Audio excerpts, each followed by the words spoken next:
Yeah, it's any second now for sunrise, for the sun disk to appear here in this winter landscape. Middle of December. Just 9 days from Christmas Day. I know some of you have lots of snow and chills. But here it feels chilly for us, even though it's in its mid-50s, 12 degrees, the lowest temperature we've had, I think, since, at least here in Galilee, since probably February, maybe in March, occasionally.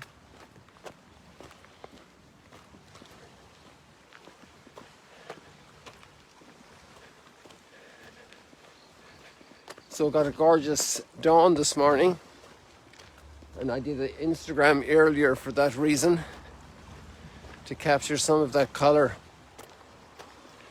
and the excitement of a new day starting, the renewal of our life as we wake up and see the dawn.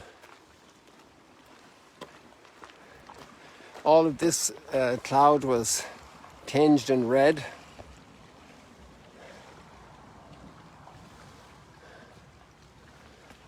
And then it faded very, very quickly.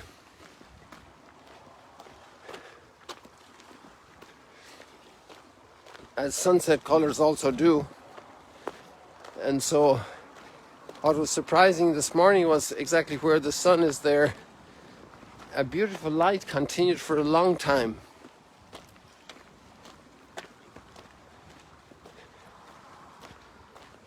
And I'd like to tie that into the readings as well today.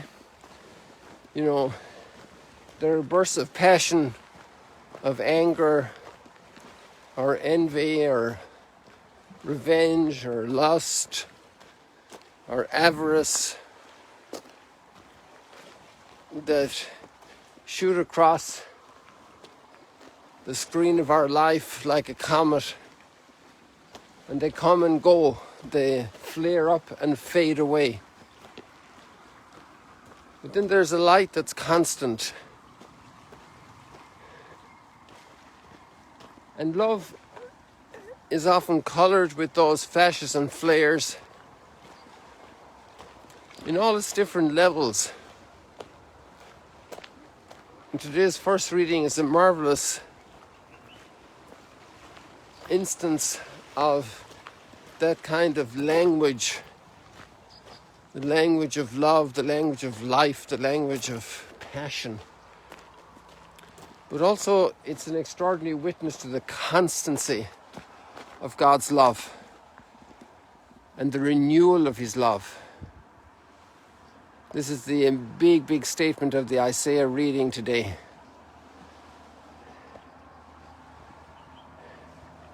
It's late in the book of Isaiah. And the setting is obviously a destroyed Jerusalem. The exile. And as God is speaking to Jerusalem. And how he wants to renew it. And will flourish again. And he restores that love. The covenant broken, the rejection of his love is being completely renewed. The rejection, no, the love is being completely renewed despite the rejections, despite the walk away, despite the shutdown. And he comes back again and again. That long-lasting light through the history of mankind, and we have a good 4,000 years of that basically recorded in the scriptures, to an extraordinary flare of love, an everlasting light of love.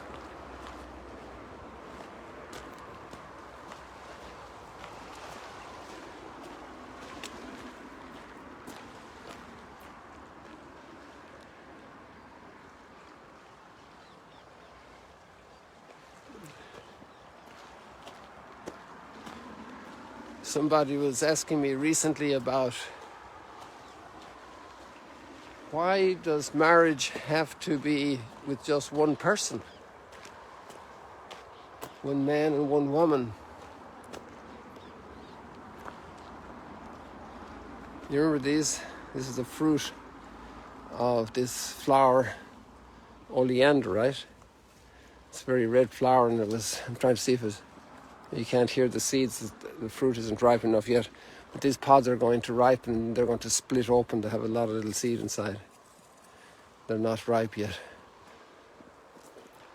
So they're asking, why is this? Where does it say this? Now, there are obviously many different texts, but there's also a great background conviction about this emerging from this relationship of God with his people. Because all of creation reflects God. All of creation. This light is a reflection of God because it all comes from him originally. The language is so powerful today. Your maker will marry you.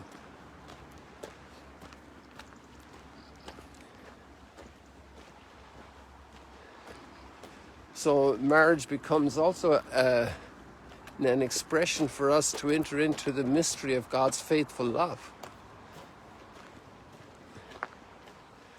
And the hard path for us to learn that through lots of hard knocks. And the hardest knocks is when we fall on our own nose and bust it and bleed.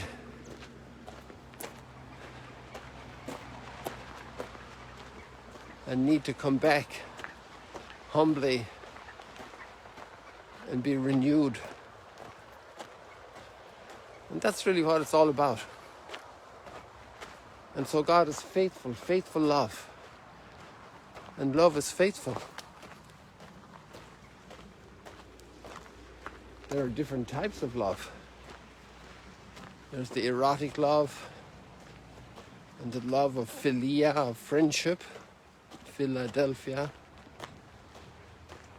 brotherly love, philanthropy, the love of mankind, generosity. And then there's the third kind of love, which is called in the classical descriptions of love, agape, the total self-giving love. What parents will do for their child. The love we see in so many people who dedicate themselves to the homeless, the hungering, the downtrodden, the excluded. The redemptive love, looking after criminals, helping them to recover. The dedicated, patient love that seeks reconciliation. Total self-giving.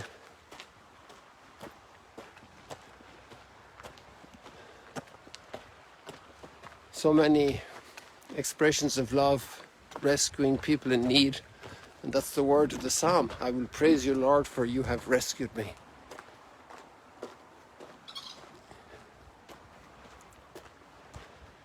I encourage you to read that passage of Isaiah today. Some of the language might be a bit challenging. Some of the thoughts in terms of the sensitivities of our culture and the way we see things. But the core message is so powerful and so strong. And forms us for faithful love.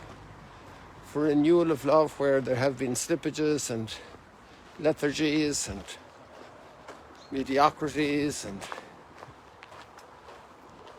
tepidity.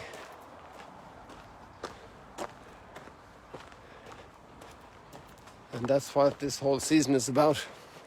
The whole season of our lives. Renewing that great love. John the Baptist in the Gospel today receives such praise from Jesus. He chose that difficult path. He was moved to do that by grace. And he receives extraordinary praise.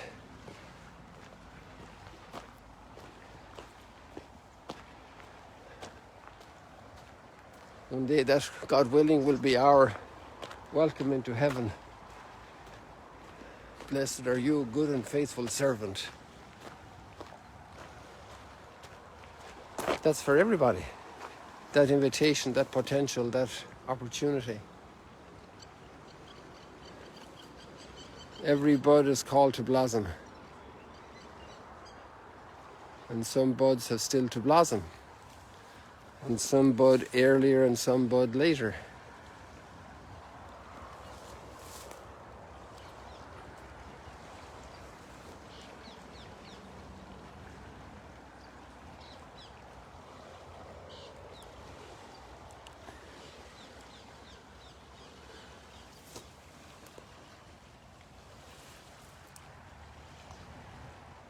Just help it to get up into the picture here, that little blossom.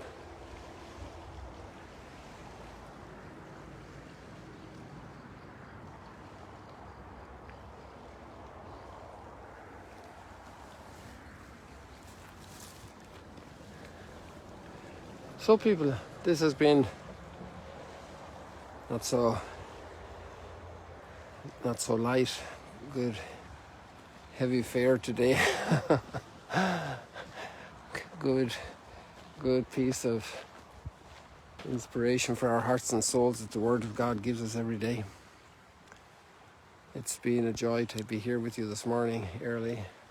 See all the cloud. We're not getting the rain that was promised. That's amazing. We're at least the intensity we were promised to have 70% right now at 7 o'clock in the morning. And as you see, we didn't get it. So God bless you today. See you later, alligators.